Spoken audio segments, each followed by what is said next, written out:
The wildest thing that happened at a funeral I attended. I knew the funeral was about to go off the rails the moment the casket moved. And no, I'm not exaggerating. Everyone gasped at the same time. Even the pastor froze mid-prayer like someone hit a pause button on his soul. It was my Uncle Raymond's funeral. The man was chaotic when alive, so of course he'd still be causing problems while dead. Or, supposedly dead.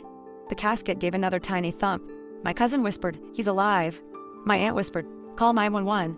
My grandma whispered, "I told you he sleeps like that."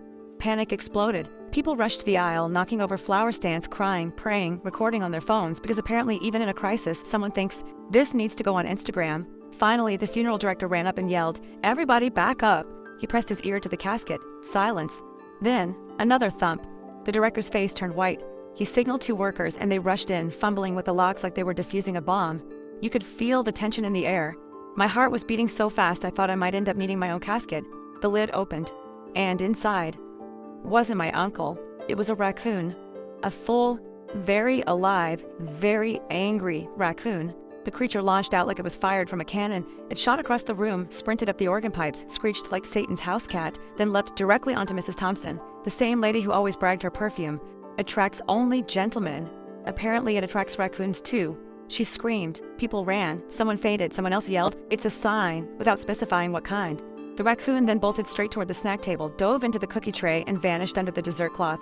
Chaos. Pure chaos. Meanwhile, the funeral director grabbed the wrong casket chart and realized the truth.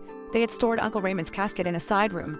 This one was an empty display coffin, left open overnight, perfect for raccoon tenants. After a 5-minute chase involving 2 chairs, a mop, and 1 traumatized choir member, the raccoon was escorted out of the building like an A-list celebrity being removed from a nightclub. Finally, when the real casket arrived, everyone was sweaty, shaken, and slightly traumatized. But Uncle Raymond, he would have loved it. The pastor took a deep breath, straightened his notes, and said, "As I was saying before, any questions before we continue?" Yeah, I had many. But honestly, it was the most memorable funeral I'll ever attend. If this story made you watch to the end, tap like, comment, and hit subscribe for more wild ones.